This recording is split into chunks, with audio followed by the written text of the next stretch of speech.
4 months ago, I made a video on my YouTube channel regarding 400 lasses on TA in 20 minutes with her new farming build. And just now, a few hours ago, Satanic actually got 360 lasses in 20 minutes against an actual pro team at TI, and he had around 500 lasses at 27 minutes. While I know that this hero can farm a lot, what I'm actually interested in the fact is that when I watched this game and when they picked TA and the enemy picked Enigma, I was like, this lane is going to be really hard. And it is really hard because I've played this matchup a lot. And Satanic was actually forced to jungle at level 4, and he lost his tower at around minute 6. He basically did not show up to the lane after he got level 4, and he still managed to get a lot of last hits. So I want to see how he approaches the lane and what does he do after to get this amount of absurd CS. So starting with his early item build, usually I always go like Wand into double Fairy Fire. But in this lane, he's playing versus Enigma, where you need like a lot of stats because Enigma has Eidolons and he will outlast it you if you don't have a lot of damage. So the Wand plus double Fairy Fire build does not really work that well.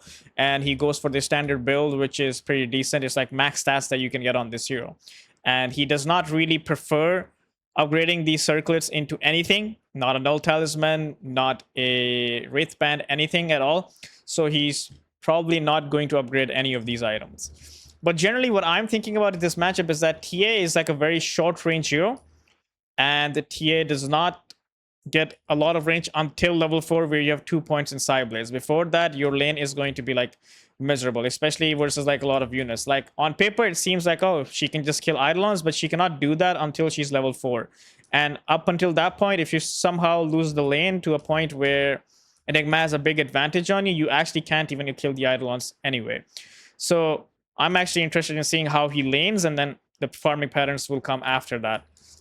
Okay, so the first thing he does is like aggro the creeps. The idea is to not allow the Eidolons to be able to hit the creeps, so that you can't so you can basically last it, which is like what's happening here. So he has this, he'll probably get these 3 lasses for free. And one thing that he's making sure of is that he's not aggroing these creeps under tower, because if the wave ends up being here as a result of the tower pushing it, then he will really struggle because he will never get the wave back. So I think his goal in the lane is really simple. He's making sure that, okay, I'm going to try to get to level 4 as fast as possible. I want to stay in this lane until level 4, and then I will leave. That's his game plan. And you can see here he's constantly aggroing and trying to last it, even using his melts to not get like denied here. And it's very key that he doesn't get denied here. And then here he does not aggro further in because he doesn't need to, because there's no Eidolons, and eventually he will maybe do it. But yeah, the good thing is that he's never aggroing under tower. And because of that, his lane is not pushing towards the enemy. And as a result, he does not get pushed away from the lane. Okay. It's pretty standard gameplay, but yeah. The things that I want to like talk about is like, you see like how he goes for the range repair and it's like decently good. There's going to be times where he won't get this opportunity. And you will see that in the lane, where he will do small things in the lane where he will, like, for example, a lot of people might try to deny this creep. But if you try to deny this creep, these 2 guys will definitely cook you up. And if they cook you up, you will lose HP. And if you lose HP, you will have to be forced to jungle really early on. And Satanic is not trying to do that. Like, he's trying to get the best opportunities. Like, for example, Miero did not have Eidolons right now, so he just went ahead and pressed Meld on him. And as a result, he got some damage on him. But so far, it's like he's ignoring the rage creep. You see, like, he's giving up a few things because he understands that this lane is hard, that he only has to survive till a certain point, and after that, he will just run off the jungle, which is like crazy, but it actually works. Like, even here, they're just like pulling and not exactly just going to the wave and trying to like get pressured. And now he's going to free farm under tower because they can't really pressure.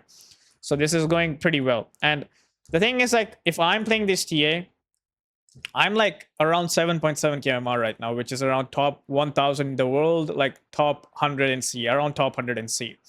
And I'm telling you, watching this game, is that I would definitely lose this lane because I would go up for a creep and I would just fucking die for it. Or I'll lose a lot of HP for him and I'll be like, okay, this lane is just like cooked. I'll just go jungle level 2. But when I'm watching this guy play, he's like giving up stuff for the greater good, which is like super important. It's not rocket science, but at the same time, people don't do it. Like, for example, you see here, he's not gonna go for this range creep because he's gonna get pressured for it. So he's just like giving it up and constantly just like chilling. And it's also very important to understand that this is a pro game, and there's not a pub. So here in this position, you're going to see Ducalis go and aggro the creeps for the TA because the TA is low HP. You're going to see him aggro the creeps for the TA, and they do that. But in your pubs, no one's going to do that. So I will talk about this later as well, because when you're going to watch him get those like high number of lasses, you might also consider the fact that, okay, it would not actually be possible if he wasn't really in a pro game, but we'll see. Again, he's aggroing. He's not going to be in the Eidolon's range. His goal is really simple. He's going to give up these creeps. You see, like, he's giving up the creeps just so he doesn't lose HP before he gets level 4. And now he's going to pull again, which is really important. And now that he's going to get level 4, he's just instantly going to jungle. He's not even going to waste his time here. And now you're just going to watch him jungle non-stop with meld. Like, this is the build, basically, for farming. This is a really good farming build. 2 points in side blades and 2 points in meld. He's probably gonna go maxed out meld and maxed out side blades, because a lot of people don't know this, but side blades actually don't do 100% damage until they're maxed out. If you see the split amount here, it's 70, 80, 90, 100. So that's the damage numbers, basically. So the more levels you have on this, the faster you're going to farm. And you see, like, he's not even going to try to defend the tower. He's just farming whatever he sees in a smooth farming pattern where he probably stack this. Yep. Stack this, farm this, maintain the distance. And you will also see that he did not go for Falcon Bait. Instead, he opted for the Basilius. And I would probably still go for Falcon Bait, but I guess he feels like, okay, I will probably have enough mana regen. So usually in pubs, what happens is that when you lose this tower, people will try to invade your jungle.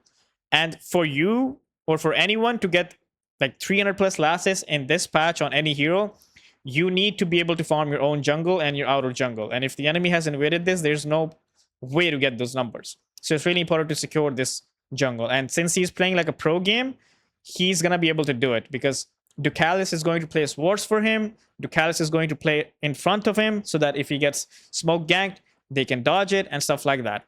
And the other thing about giving up the tower, which a lot of people don't know about, or people like emphasize on defending towers, is that it's not actually a good thing a lot of the times. Now that this tower is die, you're going to see that these waves are going to push into Satanic, and he can free farm them by basically not being threatened at all. But in here at this tower, he could get gated on. They can just dive this tower and stuff like that. But this tower is impossible to dive that. So, and it's also like a complete waste of time trying to like contest him here. So he's just basically going to keep farming here in the outer jungle until he feels like he can get a wave. Before we go further, if you want my help in learning this hero or improving in Dota, I offer paid coaching services that have helped multiple players get immortal and gain thousands of MMR. I've opened one slot at a discounted rate for my coaching packages for the next 48 hours. If you're interested, check it out at my website, PainDota.com, or join my Discord linked in the description. Now, back to the video. And you're just seeing him do the same movement. This is for mana regen. This is for, obviously, treads that you need. And for his neutral item, he got the move speed and the weighted dice. Weighted dice give you extra gold. And movement speed is actually just king on this hero. Okay, now the waves are pushing into him, and he's completely free, as you can see. And he takes traps. Level 6. It's very important to take traps because you can place traps in positions where you feel like the enemy can gank up on you. Like, for example, you see that Miro is here, which means that TA cannot go here. So the good thing about this new map is that if the enemy is like playing this here, you can still farm these 4 camps every minute, which is like what? This is like at least 12 creeps, given that 3 creeps per camp. Sometimes there's going to be more. So you're farming at least 12 creeps in a minute, and also 4 lane creeps at the minimum. So you're still farming 16 creeps every minute, even if you don't go to your main jungle, which is like really good. But you have to make sure that you're giving up your tower for it. And now they're going on Miro. He's level 5, so they're going to kill him, which is a really good rotation from them, and which opens up the map a bit for Satanic. That right now, since Coddle is not level 6, and Puck alone can't really kill a TA, and Enigma is dead, Satanic feels like he can go forward and farm even deeper in, which is what he's doing until the Enigma is alive. He probably might even get the next wave as well, and now he's just gonna like run away. Is he going to run away? No. Okay, so Enigma is showing mid, which means they're playing for this tower, which means that Satanic is allowed to go even deeper. So the more he's going to be allowed to stay deeper, the more he's going to farm in a dangerous position. He still sees them on the mid lane, so he's gonna keep farming here. Stacks it, farms this again, And the farming pattern is kind of simple. I've discussed this a lot of times as well. TA is just generally like a really fast farmer with this build. Basically, no points in fraction. You're just maxing W and E. It kind of is ass in the lane in a way that if you don't, like if you play aggressive with this build, you can get punished, which he didn't, which is really good. So it works out in terms of like farming later on. Like you see him go jungle level 4 and he has 90 lasses and he's like almost like 700 gold ahead of the Enigma. Even though Enigma had a free lane, he got the tower and everything. That's just like the gap between the heroes and just in general how fast he farms. And the other thing that I wanted to talk about is obviously the farming pattern. Is like for the farming pattern, you need to think in terms of these 3 things, which is really important. It's gold plus time plus safety. Now in this situation, safety is pretty self-explanatory. It means that you want to prioritize not dying. Gold is basically how much gold are you going to get based off of what you're farming, and time is like how much can I possibly farm in a minute. That's your goal. If Satanic goes and farms this wave here, he will definitely die, right? In terms of like gold, waves will give you a lot more gold than a medium camp or a small camp or a large camp, even ancients, right? But this is unsafe. So going here is actually bad. And going here means that you show in front of the enemy tower, which means that you will not have access to these 2 camps, which means after you farm this, you have to run all the way back here, which is an additional 20 seconds wasted. So you want to make sure that your minute is used properly. So if we go like 10 seconds behind, you see that he approaches here and then he's going to stack both these camps, right? And now he's thinking to himself that, okay, the wave is pushed in till here and I have a minute left. He's going to probably farm this entire strip and then go deeper in his jungle until the wave is in a safer position. That's what he's thinking right now. Basically envisioning his minute, which is really important. So he's going to farm this. He's going to farm this, going deeper into the strip because this is dangerous. Until this wave is in a safe spot, he will not farm that. So now he's going for the wave. Why is he going for the wave? Because there's information on 2 heroes here, information on 1 hero here. Puck, there's no information on Puck. But you'll notice that Treant is playing in front of the TA. This is what I mean by how this is like easier to do in pro games than it is in pubs. Even though you guys might think that, oh, pro games are pro games, they're the best player in the world. But do you think your pos 5, even in my games, my pos 5 would never stand here for me to basically stop the enemy ganks or give me information? But this Treant is doing that, which is really good. It's how Pro Dota is like a much different game from pubs. Like he does this for him, and you see standing in front of him and making sure that if there's a gank on him or smoke on him, they're focused on him rather than Satanic. And now Satanic is just going to chill and farm. And he's just farming here as well. Just like basically hitting whatever he can. And then in this position is again, another thing is that I would probably just stay here, but he's actually going to start here, I guess. Start here, then go here. You see Ducalis tanked the smoke. Did they smoke? I'm not sure if they smoked, but they're trying to make a play happen on this side where they're going to try to kill TA, and Ducalis is the one that tanks it. So now TA is safe because she has information. And the other thing that I want to talk about was traps. So on traps on TA, you want to use them in a way that you will basically cover places where the enemy can gank you from. Basically this hill, this ramp, not this ramp, this ramp, this ramp, maybe this ramp, maybe this ramp, wherever you think they can come from. And the other thing I want to talk about, which a lot of people will ask, is that I usually go Deso into Blink on TA. But in this case, this Satanic went for Lance first item. So my idea of Deso into Blink is that I will be online early. Like basically he's gonna, in this game, he's gonna get like Dragon Lance and Deso by 14 minutes. He could have Blink plus Deso by that time. But he thinks that he will not be required to fight early on, and he's just going to AFK farm because the enemy doesn't really have any threat, as in they're not going to be able to take Roche, they don't really have the heroes, they're not going to really force them to fight. And they have a Lifestealer who does not really have a good game, so he has time. Given that he has time, he's just like prioritizing, just going for like max speed in the sense that he's going Lance into Deso, which will make him farm faster, I believe. But I don't really know. I think maybe Deso Blink still makes you farm faster, but the idea of like, my idea of like Blink Deso first over Lance is just that I can join fights early. Now the waves are pushing into him. And again, this is also very interesting thing. And it's also very applicable to pro games or really high MR games, is that notice how he's going forward for the next wave, which is going to be here. He's still going forward even though the enemy team is missing. The reason why he's going forward right now is if you notice the time on the top, the time is 11:54. And in these pro games, they emphasize a lot on power runes. You see that there's smoke for the power rune. So he's also expecting the enemy to do this. And since he's expecting the enemy to do this, it means that this is free for him to farm. And if you look at the map from his perspective, they're all standing towards mid, which means that his idea of the game is like correct in the sense that they're playing for that. And then this allows him to go deeper in and get some extra camps. And it's always important to farm a bit deeper if you have information. If you don't have information, you play defensive. If you have information, you play offensive. And then he's doing the same thing in terms of like the farming. Start at the corner, farm everything, farm the wave that pushes into you, and just keep chilling. And now, again, will he think about going forward? I think he probably will think about going forward if his team is nearby. But if his team is not nearby, he's probably not going to do that. They're actually smoking. Let's see what they want to do. Okay, so this smoke is also very interesting. He could farm here, but he has does so and lands. And again, look at the timer, 13:45. A lot of emphasis on power runes. So he's smoking for the power rune, putting a trapper. In case a fight happens on the power runes, he will be ready and he will be ready to participate. And the enemy kind of reads this smoke and does not go for it, as you can see here. And then Satanic is going back to farm. And since he has information, he can just go and farm this wave. Is he going to farm the next wave as well? He probably... Will he? Okay, he does, because he has information on Puck. And he's just farming deeper. So far, he has 212 assets at this point. And he's farming really fast. But the thing is that he's also not AFK farming. He's considering things that he can do. Like, for example, smoking for the power rune. And now he's also farming a bit aggressive based on the information that he has. And his team is making a move on the bottom side. So he's playing very close to the gate.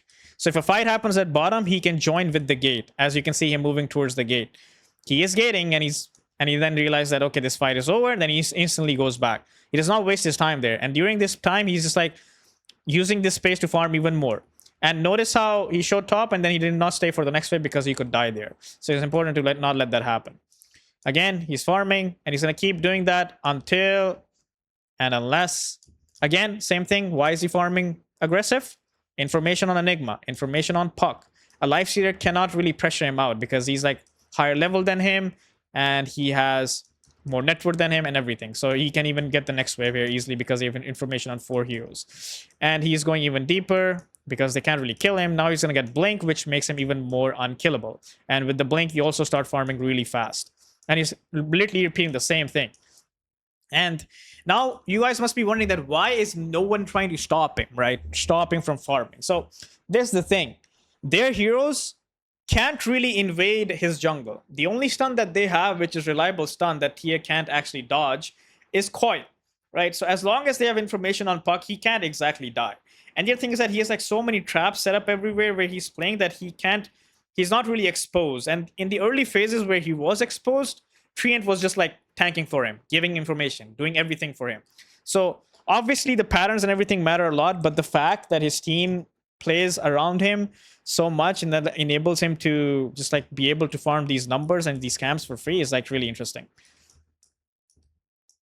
And continuous farming. That's what you're saying. He hasn't really joined anything. And now that he has Blink, he's going to look to fight if it's a good fight. But I'm going to tell you something like really... Like, I'm not taking any credit away from Satanic here. I feel like I mentioned in the lane that I would just get shit stomped in this lane, and I would actually not even consider the fact that, okay, this lane is hard. I won't even try to contest anything. I'm just playing for my level 4 and going jungle. Like, I wouldn't really think about this in that manner.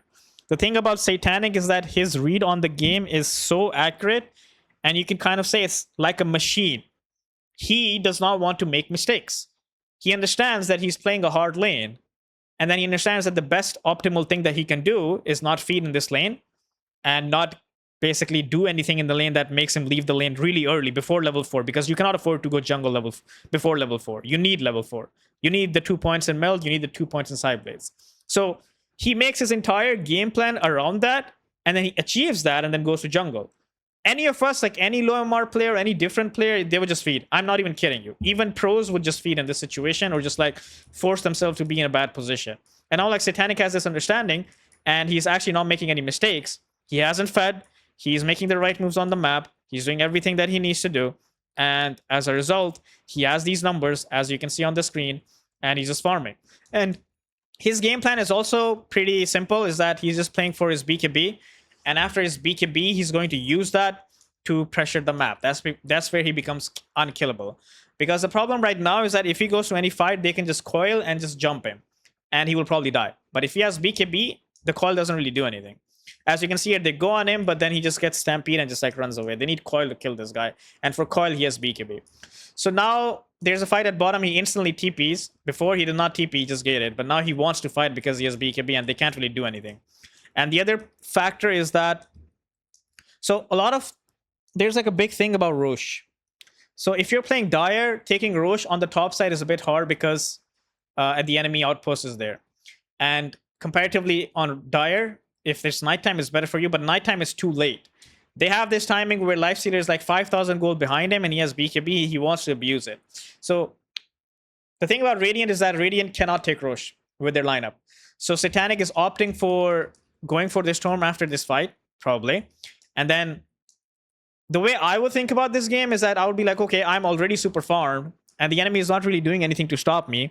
So I'm like happy just farming towards the 25-minute mark and just taking Roche nighttime without any risk. But they are not going to do that. You're going to see that he's going to farm his MKB, which gives him a really big power spike, right? He's just farming here. And now they're going to pressure this top tower, even without the MKB.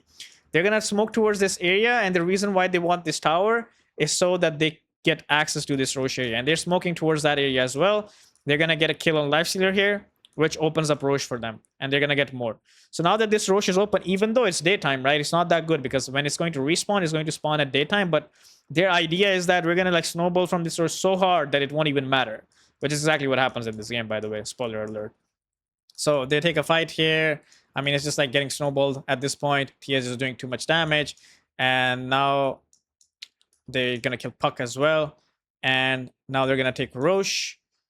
And now that Roche is done and he has MKB, he's just too strong. He's way too fucking strong. Right? And now they're going to pressure the entire map. And after this point, the game just like fucking explodes. Tia has like around 451 lasses, 20k net worth at 25 minutes. And it seems like, okay, this is like pretty simple gameplay. But the thing about Dota is that the reason why Satanic is really good is the fact that his decision making is simplified, is the best way I can put it. Simplified in a sense that his mind does not go to, okay, I need to maybe do this, or maybe I need to do that. Like a lot of us, including me, including you, including a lot of even high MMR players would be like they would even sometimes might feel guilty that why the fuck am I hitting so many creeps? I should maybe do something in the game. But Satanic has the perfect read on the game from the start till the end. He has a perfect plan of what he has to do and what is he required to do. Like you see, like he just fucking did nothing. He just kept farming, and then when he had his timing, he just snowballed from it. So yeah, I hope this video was helpful for you guys and you guys learned something from it. And I'm looking forward to more TI games and more Satanic performances.